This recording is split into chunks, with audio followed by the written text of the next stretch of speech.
Are you seeking a better way to accelerate your sales, to scale your business, to live a life with no limits? Accelerate Sales Podcast features global experts who have cracked the code to recurring revenues with proven sales systems and get you on the fast track to scaling. Now let's accelerate your sales with today's episode. Welcome to the Accelerate Sales Podcast, episode number 410. You're going to learn three key things from today. One is the dawn sales process, something I'd never heard of before, but it's a great way to pre-qualify clients. The second is around paid advertising, in particular LinkedIn, but also around programmatic.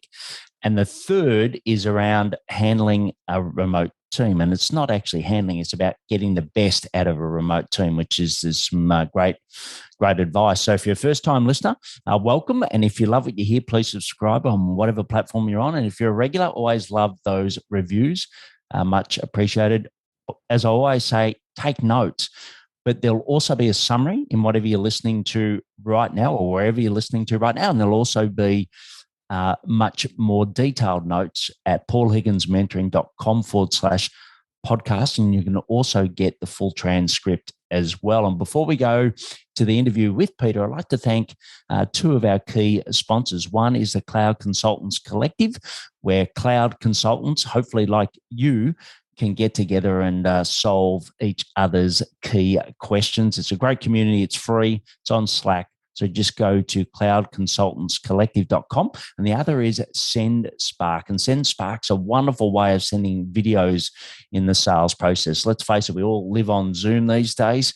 And, most people are buying you. So why not share you in the process? And if you go to paulhigginsmentoring.com/Send Spark, you will get 6 months free, and it's absolutely wonderful. So today's guest is Peter Coy. He's a Zoho authorized partner and a certified consultant, and he's been in IT since 1992. So worlds of wisdom. And he's also responsible for implementing around 150 projects, and he does the full Zoho Zero or Zoho One, I should say, program. And, he's very knowledgeable in Zoho, but most importantly, he's knowledgeable as being a cloud consultant, which he'll share with you. So without further ado, I'll hand you over to Peter Coy from ProDime. Welcome, Peter. Great to have you here. Thank you very much. Thank you for having me. Really appreciate it.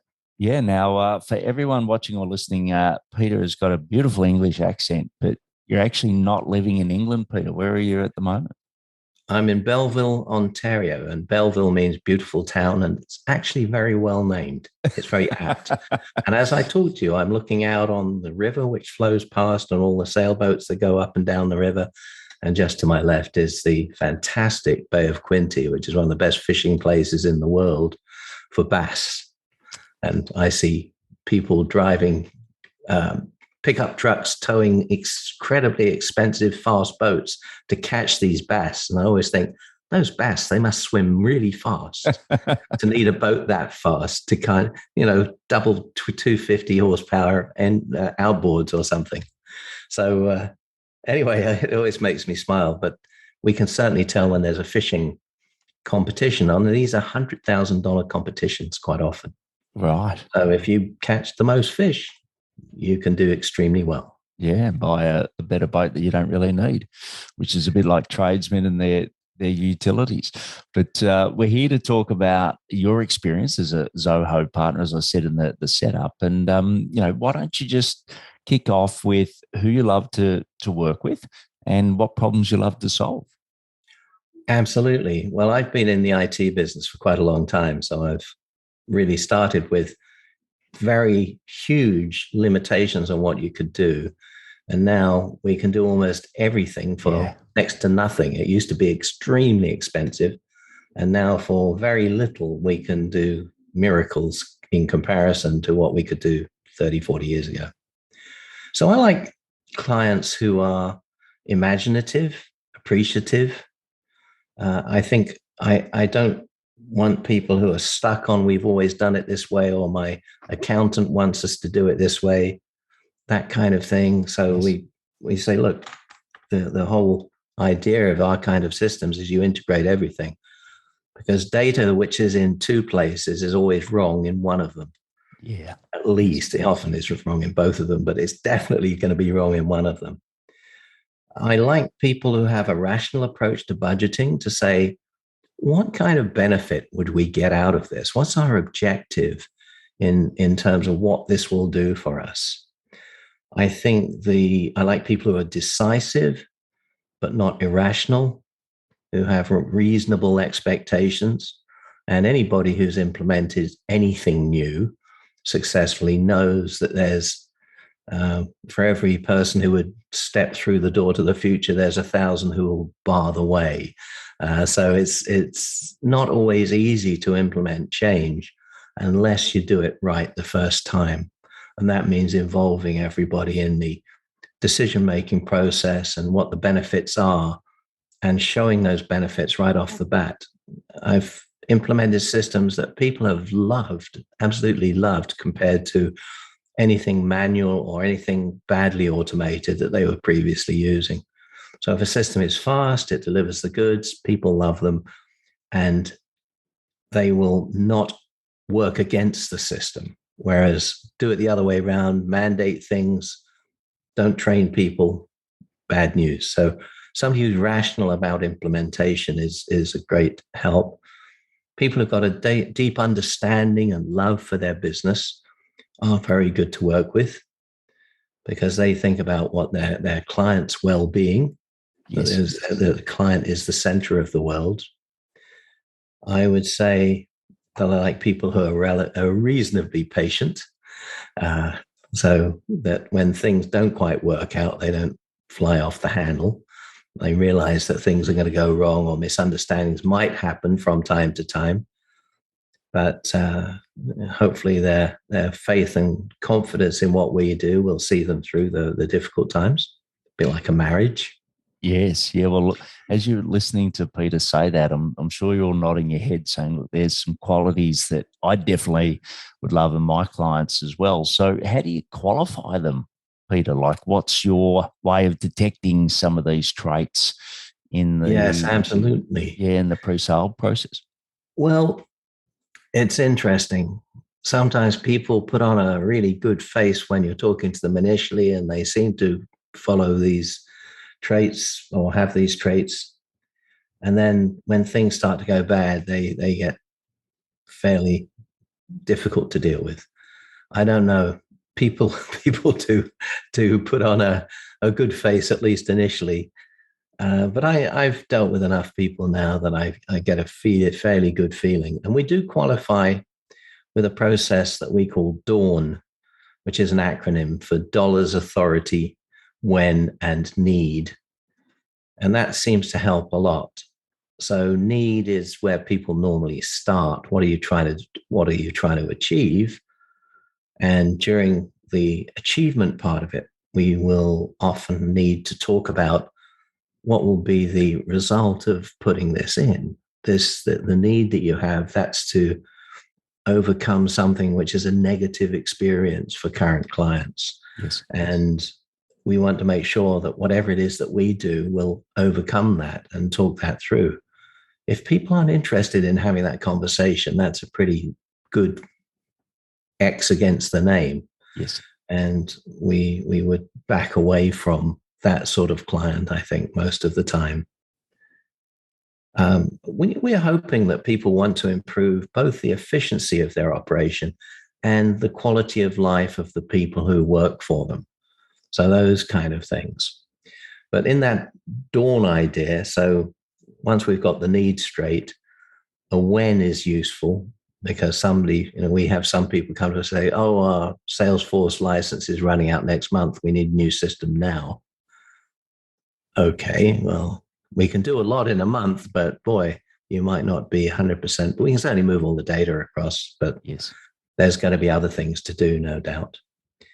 So authority is when you're talking to someone, you might be talking to the decision maker, but most decisions are made by a team of some kind, executive team. And we need to make sure that whatever we're saying to that that contact is that we are aware of who else is going to be involved and what their outlook on what they need is. Because you find that there's generally one guy who can shoot the whole thing down. Yes, yes. Yes. And the dollar. Well, the dollar is an interesting one, which is most people, if you said, well, can you give me an idea of what your budget is? They won't tell you. But if you say something like, well, would your budget be, 10,000, 15, 20, 25? And they say, oh, definitely not more than 25 or something like that, you see. So that's about all you can do. You probably won't get a hard number that has been authorized by the board. It's pretty darn difficult. Yeah. And in the initial qualification, you haven't won their trust sufficiently that they'll really talk to you about what's actually going on. But later on, we get to be quite connected to particularly the main sponsor of the system, who is charged with being the person making the decisions on the client side. In our case, sometimes it is the president of the company, and that makes life simpler. Yeah. But it could easily be just, the head of IT or the VP of IT or somebody like that. So that can be difficult because the president of a company will often react to minor complaints or grumbling by the staff about all this stuff. And of course, change takes time. Yes. It takes time. But eventually most people say, oh, we love this system. We just did our local tennis club and they're ecstatic about it at the moment, that they're not working on spreadsheets anymore. When you've got 300 members, that's a lot of renewing to do. Yes. That worked well. Yeah. And look, I often found that, well, when I worked in corporate, I found if the change or the desire for change was great enough, you'd always find money. And that's, the view that I had. Have you had a similar experience where, they actually get to see what the possibility is, and then I suppose the budget becomes less important? Yes, with the larger organizations, not so much with the smaller ones who are generally limited quite severely by what they can actually afford to do. And certainly we've sometimes worked with a client and talked to them about what the benefits were and what the likely costs were. And they said, well, we can't afford to do that right now, things like that. Or we wanted to get a government grant to do this and it hasn't come through, or something along those lines. Yeah. So that definitely is a big issue. But I always think, if you walk into a car showroom and all you've got to spend is $10,000, they'll probably tell you to go away. So we don't say go away, but we're polite about it. But we have to recognize that you can't do things that are very complicated for nothing. Yeah. Otherwise, it won't work. The implementation won't be successful.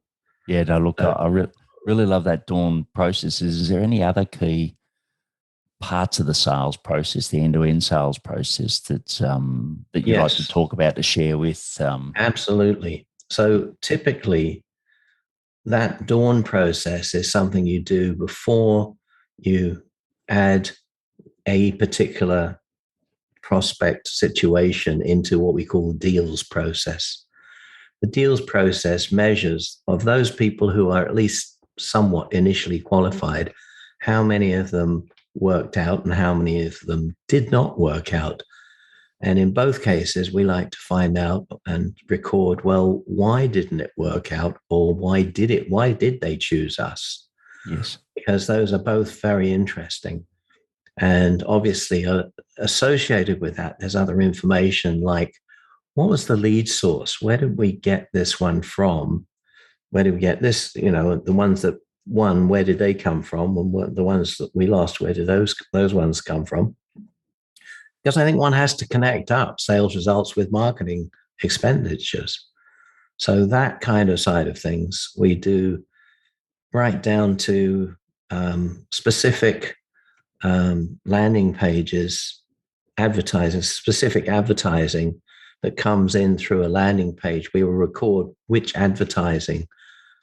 exactly which advertising, not just the general campaign, but which ad worked. And that was something I learned very well when I was working on an insurance company's program. And we ended up selling, well, we had 2 million prospects and we ended up selling something like $60 million worth of policy a year with a fully automated process. But of course, in that case, you concentrate on what's your TV advertising saying and which ads on what stations are working and at what time. Immense amounts of leads would come in, 500, 1,200, 1,500 over a weekend. We'd find that a lot of them came at 2:00 on the fishing channel. Again, that's those guys with those pickup trucks. So very interesting.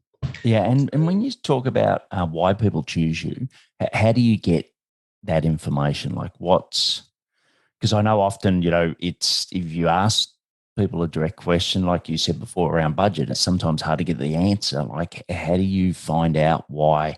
Or is there a particular post interview process you do, or you just tell us how you're finding that information out? We do have that conversation if we can. I mean, I think if you are in a competition and you lose it, the potential partner the potential customer does not generally like to share exactly. But if you've built up a good relationship with somebody over the course of a sales process, they will talk to you about why they chose one thing over another. And it's not the easiest thing to get, but it is part of our checklist. We have a checklist right on the sales process deal, which takes us through 10 good practice, best practice things that we want to do. And we can just check them off. And it's very useful. It's not specifically something that we suggest to clients that they audit strongly, but at the same time, it's not a bad idea for people to self-guide. Yes. Because we want the salesperson to be successful. The salesperson wants to be successful. If they find, you know what, if I use this checklist, I'm more successful than if I don't use it. Yeah. And I'm much more of a carrot person than a stick person. In fact, I think sticks are useless in computer systems. People will just put in any kind of story and you won't find out until it's too late that they're just making it up as they go along. But if you give them a tool which is actually useful, that they don't forget to do something which is fairly critical to the sales process, that's worthwhile. Yeah, I think that's great. And the other thing I find is there, Peter, is working with multiple people on the same deal. So, for example, I have a team of people that help me with LinkedIn outreach, for example, and we have that checklist in our sales process, in our CRM, like you said. And, sometimes it's like, I'll go to get in a call with someone and I can just quickly go, well, what have they done? Or I can look up on a deal and say, okay, well, these are the steps that have already been completed. So I think it also helps you make sure that the left and the right arm are in sync when you're going through it. So I think that's a brilliant idea, and embedding it as well, I think is great. As far as the source patterns, like, once again, like what's a tip you can give us on source patterns, because I know a lot of people capture the information, but they rarely actually analyze it or do anything with it. How do you use that source information? Well, absolutely. And we put information that we think is going to be valuable to clients right on their front page dashboard to say, here's how many leads you've had from this source over this period of time. And sometimes we get into very in-depth analysis of that kind of thing, where we've, for example, had to do what was a lead worth 51 to 80 days later. What's the trend of the value of the lead from this point? So a lead from 3 months ago, what were they worth? And if you then have a trend of, well, are our leads becoming more valuable? It means your sales process is converting better. And if it's going down, it means you're not really getting through. So that one, as a visual, was technically tricky to do, but very valuable to people, and something that they could look at and say, you know what, we've got a bit of a problem here. Or, hey, whatever we're doing, keep doing it. And certainly some of my clients, they've had advertising that they've had on for years, and everybody says, oh, it's tired, it's so tired, it looks old. And yet the ad kept on delivering and was tested, A/B tested against better looking ads with better looking people and not such a clunky script and all that kind of thing. But the clunky script kept on outperforming the new ones. Very Yes. interesting. Yeah. So Yeah. make no assumptions. Measure Yeah. everything. And you're listening to Peter, and you're probably thinking, how does he get his leads? And you talked about tracking of landing pages. And I know in our preparation you talked about are doing some paid ads, which in particular LinkedIn ads, which we've got 114 members now of our community. And when I posted recently about who's doing LinkedIn ads, it was sort of cricket. So I'd love to just, you tell us a little bit about your journey with LinkedIn ads and, why you're doing it, how's it working, and how do you direct traffic to a specific page? Yes. I think with LinkedIn ads, before we want to start a paid advertising process, which can get quite expensive quite quickly, we like to test just posting to target people. Yes. So that's how we would start something off, to say, is our pitch actually reaching? Is it valuable? And with my LinkedIn account, I can probably send 10, 15, I think, messages a month to people. And I chose to use those to contact people we could actually identify and say, dear Margaret, here's what we do. Do you think there's a synergy? That sort of thing. So start off by testing very, very carefully, and test on everybody who might give you good feedback. And then the second thing that we have done before we go to LinkedIn ads is we start doing some programmatic ads to test what the response looks like from specific demographics, because we don't have the money to just advertise to everybody. So as much as possible, we try to find out which demographic is identifiable, that is most interested in what we're talking about. And then we move over to doing the LinkedIn advertising. And sometimes we're doing specific contacting as well, because what the heck, I've got these messages, I might as well use them. Yeah. So that's basically the... Yeah, and for those, if you're listening and you're not quite sure what Peter means by programmatic advertising, what can you just give us a little bit more detail on that? Programmatic advertising is something that we were able to do up until probably the latest Facebook changes, but it's still, I think, doable. And that is that you pick a certain demographic and your ad gets inserted into your chosen pages. So any website like the weather app has advertising. Yes. And it pops up in the various places. Yeah. And the placement of that is randomized and controlled by a program, hence it's a programmatic ad. Yes. And it's an online bidding process. You bid for that space as somebody who's in your demographic target comes onto that actual page, is looking at the weather. And at that point you say, they're interesting, so pop the ad in. And then if they click on that ad, that will guarantee that if they then go to another website, which is part of the programmatic group, yes, then they might see the same ad. And programmatic people say people have to see ads 6-7 times before they're likely to respond to it. So that's what programmatic's all about. And I guess that with Facebook, that they've probably eliminated some of that because they changed the rules. Yes. But since we didn't really advertise much on Facebook, it wasn't really worrying us too much. Business to business is probably more easily dealt with on either LinkedIn, or if you want to go to some of the business newspapers, magazines, etc. So that kind of an idea. So it's a relatively inexpensive way to test something out. We sometimes run a campaign for $1,000. Yeah. And for that, we get 100,000 impressions roughly. Yeah. So that's been a pretty good way for us to get our name out there. And if Yeah. you'll soon find out if your ad has no traction, that's the main thing you find out is, Yes. we got absolutely nothing. Yes. What we thought was a clever idea or something funny or whatever it was didn't work.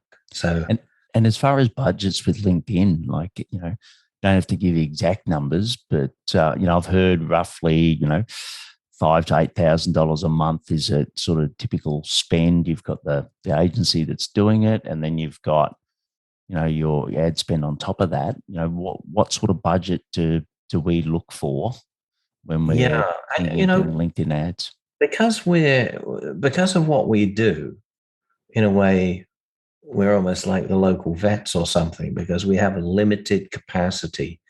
So one of the things that we're quite concerned about is being overwhelmed. Yes. So typically we'll increase advertising if we're not getting the level of response that we're looking for. But we're not interested in spending a huge amount of money getting huge numbers of people that we then can't respond to. We're not a big enough company to do that. So we try to automate our process as much as possible. So when people do come in on a landing page, we'll give them some options about what they want to do, find out more, talk to us now, book a meeting, those kind of things. All of that's automated. But we're probably not going to be typical company with a big product that you can sell any number of. We're not like that. We're a service more than anything else. So once our service people are all busy, they don't need any more. Thanks very much. So shut it down. And we do have a little bit of this goes on, which is project. When you're working on a project, you can think about nothing else typically. And then you think, okay, we're coming to the end of the project, advertise, project, advertise. It goes like that. So we don't spend huge amounts of money on LinkedIn either. I was looking at one where we spent $2,000 or something like that. So right, yeah. So if you look at, I know you said you've done roughly 150 projects with Zoho in particular. What are the key sources of leads of those 150? Like how many are from Zoho themselves? How many are through LinkedIn ads? How many are through other means? I would say number one would be people who found us on the Zoho consultants page. And because of our experience that we've been around for 11 years working on implementation, or by our proximity to where they live and work or whatever, those people do get in touch with us.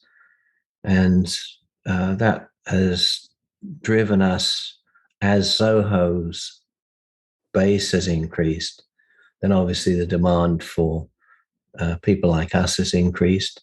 Plus, the COVID period meant that you needed a system that you could utilize and run from anywhere and manage your entire business from anywhere. And I think, as you know, that's become a standard that you have to offer at least hybrid, unless you're Elon Musk. Then you could do whatever the hell you like, I suppose. Most people would say, yes, this if it works, and people have been forced to find out whether the hybrid or the dedicated off-site working actually is a viable model, then they want to carry on with it. In our experience, the only thing that really didn't work for us was we had some business students who came in and they stayed where they were and they didn't have the fun of coming to another new interesting place, and they couldn't look over the shoulders, and we didn't have the resources to be online with them the whole time. Yes.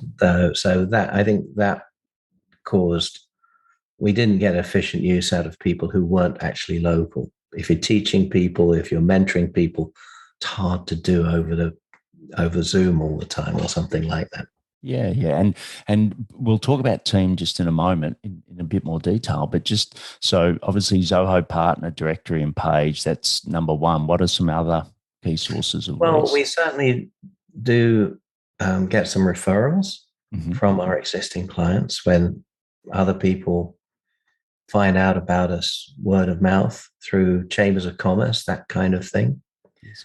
And I've got an incredible number of clients from just my personal contact with them over the years. Some of our biggest clients have come from chance conversations after a game of squash or in a tennis club or something like that. So we have that is probably our fourth largest source of business, because people like to do business with people they like.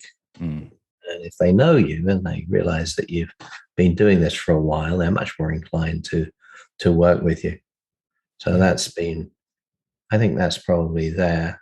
And the rest would be, yes, advertising is probably third. So we're definitely getting some in that way. Articles, posts on we do automated posts onto Facebook, LinkedIn. So it is basically little snippets of our skill set that get shared, or new facilities that have come out from Zoho that we share to people, or a new pragmatic approach to sales management, for example, is another popular way that we post those out. We tweet about them, and all of that's managed by Zoho Social, which is quite a useful conglomerate way of sending out multi-posts all over the place. Great. And we talked briefly about teams. So I know one of the things you're keen to share with everyone was the way that you're managing a remote team. You said with COVID, that's sort of become more and more the case, and it's not for everyone, like you said, with the students, etc. But just tell us a little bit about how you go about managing your remote team. Yes. Well, we obviously, because we have the full Zoho One product to use, and it makes sense for us to always use Zoho products. If it's a feasible thing to do, we will use the Zoho products. And the Zoho product we've been using very successfully is Zoho Click. And Click is exceptionally valuable. That we would never pick up the phone to talk to any of our staff now. It's always done by Click. And Click will do a phone call for you if they're not on their computer, where they can talk like this as we're talking right now. Yes. They can talk on their phone and still have the full visual side of things. So a bit like WhatsApp. Yes. But it's WhatsApp with full security, and something where we will often share documents through that system, or share links to documents and other information. So it's got that posting capability. It does make a little bleep or a click noise when you get a new message, and you can call somebody as if it were a telephone. So it will ring on their end and you can hear it ringing. So it's quite interesting. We've almost stopped using the telephone. Yeah.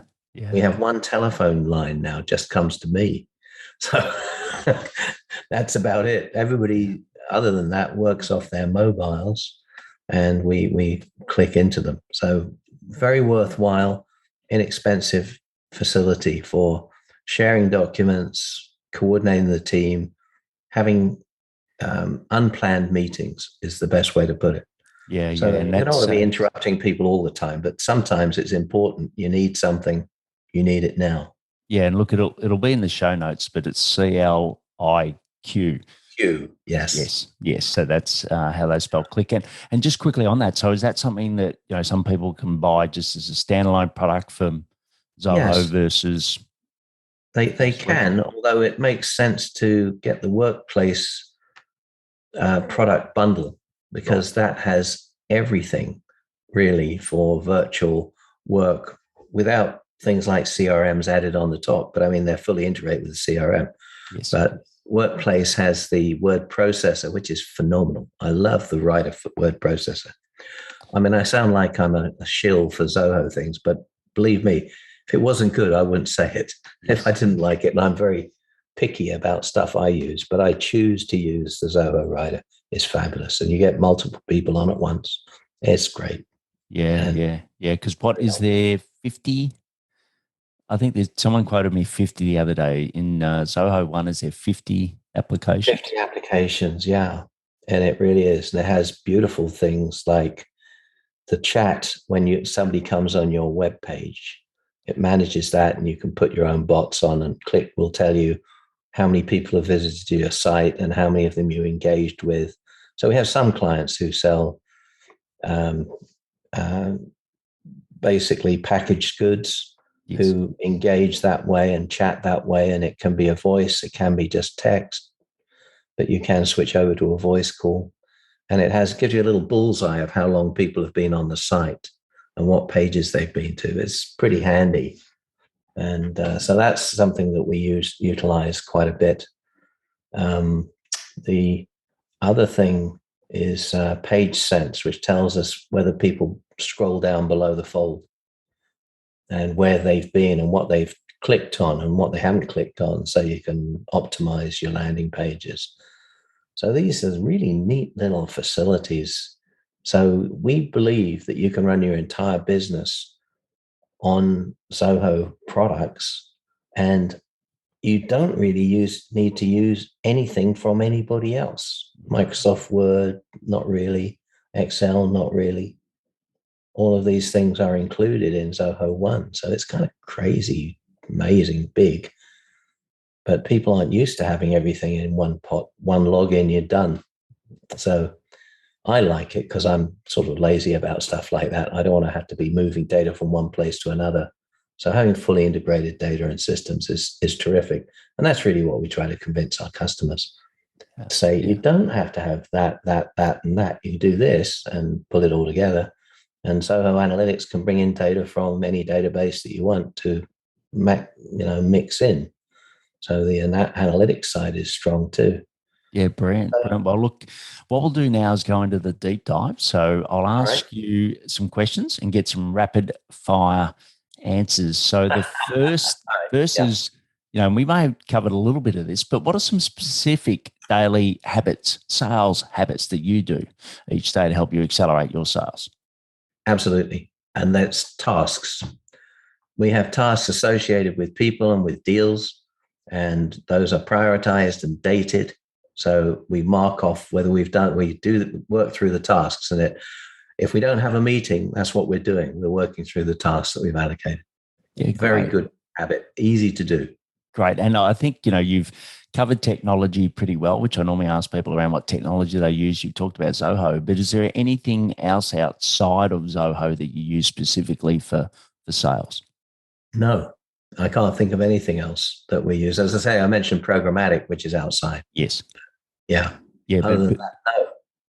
Okay, great. And, I think and anything for finding better data. So there's Zoom Info, there's Trigger, there's a couple of other package, or I suppose platforms to use. Have you used anything like that? Not really. I would say that we can find clients on LinkedIn is probably our number one thing to do. And again, we don't need the sales volume. We're not selling thousands a week or something. So It's not quite the same. Yes. We rather not be overwhelmed. Thank you. Great. All right. Well, it's I know that, you're probably sitting there thinking, wish I had, it's either you're in one camp or the other. And like you said, it's like a roller coaster. And me being a partner myself knew, one day you've got too many projects, the next day you don't have enough. So, but the last question is a big one, and that's why I leave it to the end. And what's one action we can take from today to 10x our sales? I would say that this level of automation and linking between marketing and sales is essential, and having a sales process which you also support so that people can easily do the right thing. That's the key to successful systems. Make it easy for people to do the right thing that's going to be successful, and they're going to like it. Yeah, and I love your comment before about carrots, not sticks. I think that's so important. So, look, we'll put all the links in the show notes that you've mentioned. And it was great having you on today, Peter. I know that you were early on to Zoho, and now I think there's 75 million users. But I think you really have given us, Dawn and a couple of other things that are unique that you can take away and implement into your cloud consulting business. So wonderful to have you on today, and thanks a lot for sharing your experience and wisdom. Oh, thank you, Paul. It's been a delight, and at any time. I really loved that interview with Peter, and in particular how he went through that Dawn process. I think that pre-qualification is great. And prior to us finishing we spoke about the Sandler technique. So I'm sure you've probably heard of that, but he incorporates a lot of that into his process. But I thought that was wonderful. And if you thought the same, why not share it with Peter? So he is active on LinkedIn. So why not share what you've learned out of this and mention him on LinkedIn? And you can obviously find out more at ProDime.ca. So that's PRODIGM.ca, because he does live in California. He does live in Canada, even though he's got a lovely English accent. And as always, you can get the summary of the notes here and all the key links. Then you can go to paulhigginsmentoring.com to get more details and just search episode 410. And also you can get a full transcript as well. And why not share it? Like, that Dawn process is so valuable. And if you know other cloud consultants, why not share it with them? Whether it be 1 or 10, they'll think you're a rock star for sending it to them. And check out our solo shows where I cover topics in less than 10 minutes. And if you listen at 2.5 times speed, that's 5 minutes. That free Slack community is the Cloud Consultants Collective.com.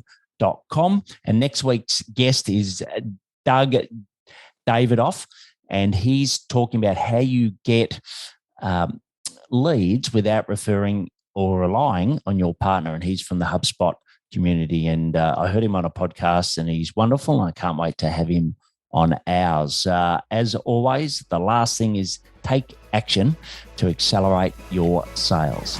I'm fired up after today's episode. What about you? But hey, before you go, learning is just one piece of the puzzle. Now it's time to put today's strategy into action. Head over now to today's show page at paulhigginsmentoring.com/podcast and share how you'll put it into action. Be sure to head over to your favorite podcast platform and subscribe, rate, and review the show. Tell me what your favorite episode is. And don't wait 1 minute more to gain access to your pulse check at paulhigginsmentoring.com. This could be the difference between struggling to get more leads and making this next quarter your best one yet.